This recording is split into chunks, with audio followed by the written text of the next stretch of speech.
Good morning, good evening, good afternoon. Welcome to another edition of Ask Amari, where we answer all of your investment questions, all of your money questions, basically anything on business and finance are also welcome as well. I am Kamari Ellis. I am an investment and tax advisor, and today's question is from an anonymous submitter. But the question is about the Twitter IPO. They wanted to know, would I recommend Twitter to my clients? So before I answer that question, I want to get into Twitter just a little bit. 215 million users. They say the value is about $12.8 billion. Now there's all kind of ranges all over the place, but it seems like the one most in the middle is 12.8 billion. So if you think about that, they are comparable to a Best Buy. You know, the big box stores where you go buy your TV and electronics from. Best Buy is worth about $13 billion. So first part of this year, they made $254 million, but they also lost $69 million. Now last year they lost $49 million. So year over year, they are losing money during that first time of the year from that January to June period. Not sure why, but that is definitely a little alarming. It's because, you know, basically we have a company that's losing money, that's accelerating and losing money at the same time. So let's figure out what a user is worth to Twitter. Now their profit was $254 million, but they lost $69 million. So I really don't care about revenue. I really care about what goes into your pocket at the end of the day.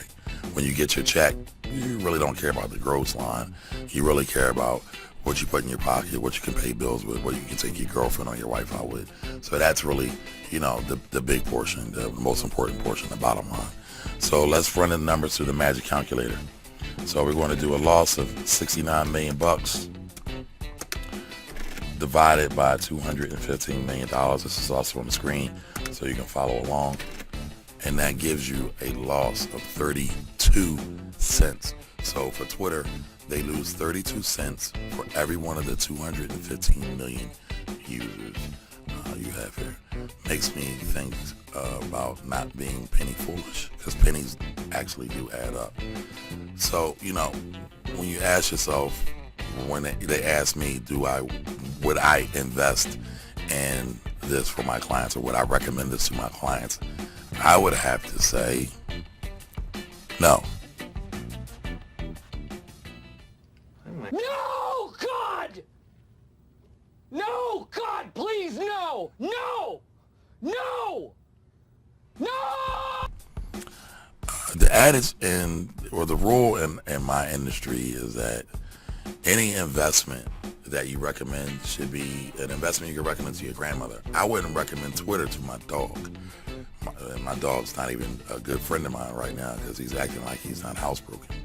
So, you know, that's another story for another time. But, you know, I wouldn't do that. Now, IPOs are not made for individual investors. IPOs do not benefit individual investors. Why is that?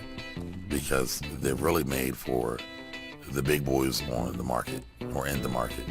You know, the institutional investors, the hedge funds, insurance companies, pension plans, mutual funds, unions, endowments, things like that. People who have large amounts of money, the banks. So, you know, keep that in mind. You don't have money like that. You know, you have monopoly money compared to what, you know, the institutional players have. And that's not to degrade or put you down. But, you know, you have to be really, really cautious about your money. You have to guard your money and protect it like it's a newborn child. So you don't want to just, you know, run off and be cavalier with it. So, you know, why do I know all this stuff? I used to work for one of the big boys. I used to work for an institutional money management firm. When I was there, they had a little bit under $1 billion that we managed at the firm. And before I left, one of the IPOs that was handled was GM. Now, if you remember, the president bailed out GM. A lot of people didn't like it. I, for a fact, was not a fan of it, but it worked. So, hey, it worked. And then they decided to do an IPO. So they did an IPO. Again, IPO stands for Initial Public Offering. And they did that in November 2010. They started out at $38, I believe, $34. Stock ran down to $20, and now it closed at about $35.70 on Friday. Now that was 3 years ago, so it took you roughly 3 years to make $1.70. You invested $34, you made $1.70 over 3 years. Now just kind of doing the math real quick, I want to say that's $1.70 divided by 34 is 5%. So 5% divided by 3 is like, 1.3, 1.6% or something like that over the years. Not very sexy, not very fancy right there. Could have definitely did better. Another IPO that we recently had was Groupon. Groupon came out, launched at $24, took a skydive down to $2.73, and a lot of people were throwing up their lunch over that.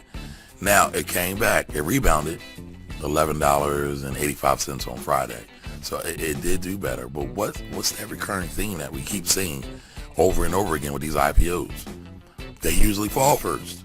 There is no, you buy the IPO and it just runs straight up.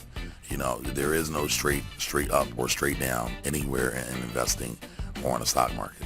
So keep that in mind when you think about IPOs or initial public offerings. If you gotta have them, wait. There's no rush. Now think about this last one, the F-bomb. Facebook came out $38 in May of 2012, and it dropped down to $17, almost $16. And everybody was crazy about Facebook. I literally had people call me, inbox me, email me, and text me, and I told each and every one of them not to do it. Matter of fact, I got on radio and said, do not buy Facebook.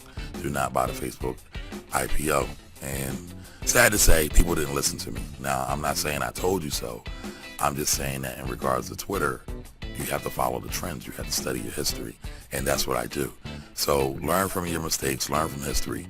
The Twitter IPO will probably follow the same track record as many of these other IPOs. Matter of fact, you can see a lot of the excitement already building up for it, because there's a company called Tweeter, which it was a home entertainment home company. Now on Friday, people thought they were buying it and made the stock run up 685%. That's crazy. Absolutely bananas. So you can only see or only imagine how this frenzy is going to increase over the months until the actual Twitter IPO. Well, there's my answer. I hope that was helpful. If you have any other questions, concerns about investments, money, or business, hop on over to www.askkamari, which Kamari spelled CAMARI.com, askkamari.com, and click on the little microphone button on the right-hand side of the screen. Leave me a voicemail message. You can do that from your computer or your cell phone, and ask me a question, and I'll be more than happy to answer it for you. So until the next time, stay positive and productive, and I will see you on the other side. Have a great day. Bye-bye.